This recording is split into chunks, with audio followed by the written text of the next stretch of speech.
नमस्कार. मी मोरेश्वर. हाय Maharashtra YouTube news चॅनलमध्ये आपलं स्वागत आहे. माणिकराव कोकाटे माजी मंत्री आणि राष्ट्रवादी अजितदादा गटाचे नेते माणिकराव कोकाटे यांच्याबद्दल हायकोर्टाने आज मोठा निर्णय केला आहे.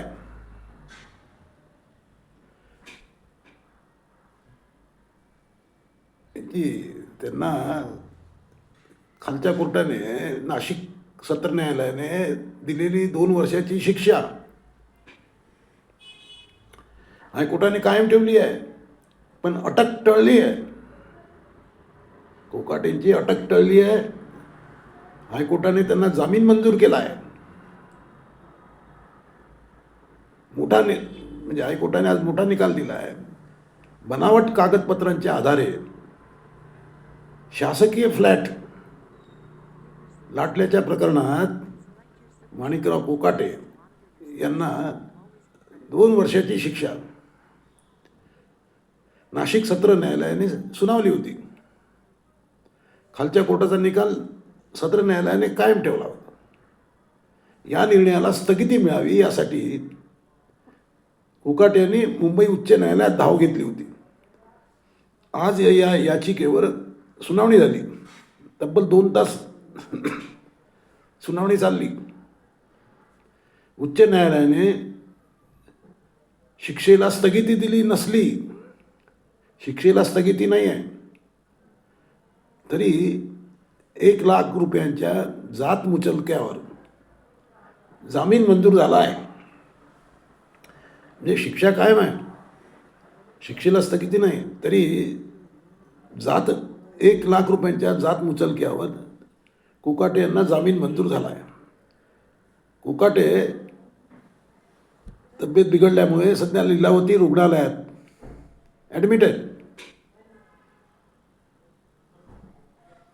आता नाशिक सत्र न्यायालयाने कोकाटे यांना शिक्षा कायम ठेवल्यानंतर त्यांच्या विरोधात अटक वॉरंट जारी झालं होतं, अटक वॉरंट निघालं होतं.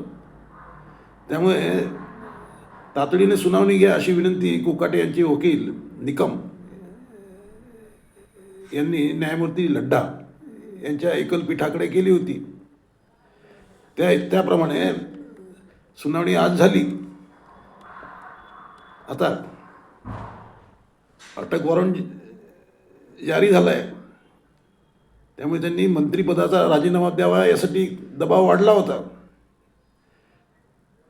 अखेर राजीनामाही झाला आहे. त्यांची खाती अजितदादांकडे ठेवली आहेत. आता हायकोर्टाने त्यांच्या शिक्षेला स्थगिती देण्यास नकार दिला आहे. त्यामुळे आमदारकीचं काय, कोकाटे यांच्या आमदारकीचं काय, आमदारकी ही रद्द होणार का असा प्रश्न उपस्थित झाला आहे. लोकप्रतिनिधी कायद्यानुसार 2 वर्ष किंवा त्यापेक्षा अधिकची शिक्षा असेल. लोकप्रतिनिधी कायद्यानुसार 2 वर्ष किंवा त्यापेक्षा अधिक शिक्षा एखाद्या लोकप्रतिनिधीला झाली असेल, सुनावली असेल, तर त्याचं सदस्यत्व आपोआप रद्द केलं जातं आहे. यापूर्वी खासदार राहुल गांधी यांचं खासदारकी लगेच गेली होती. आमदार सुनील केदार यांच्याबाबतही अशीच कारवाई झालेली आहे. त्यामुळे कोकाटे यांच्या प्रकरणात विधानसभेचे अध्यक्ष राहुल नार्वेकर आता काय निर्णय घेतात याकडे पूर्ण महाराष्ट्राचं लक्ष आहे. कारण प्रश्न आता आमदारकीचा आहे की आमदारकीचं काय, आमदारकी वाचली की गेली. त्यात आज काही झालेलं नाही, परंतु आज जे काही झालं त्यात कोकाटेंना हायकोर्टाचा मोठा दिलासा मिळाला आहे. त्यांना जामीन मंजूर झाला आहे. त्यामुळे तुर्तास आज तरी अटक टळलेली आहे. शिक्षा कायम आहे, परंतु अटक टळली आहे आणि जामीन मंजूर झाला आहे. नमस्कार.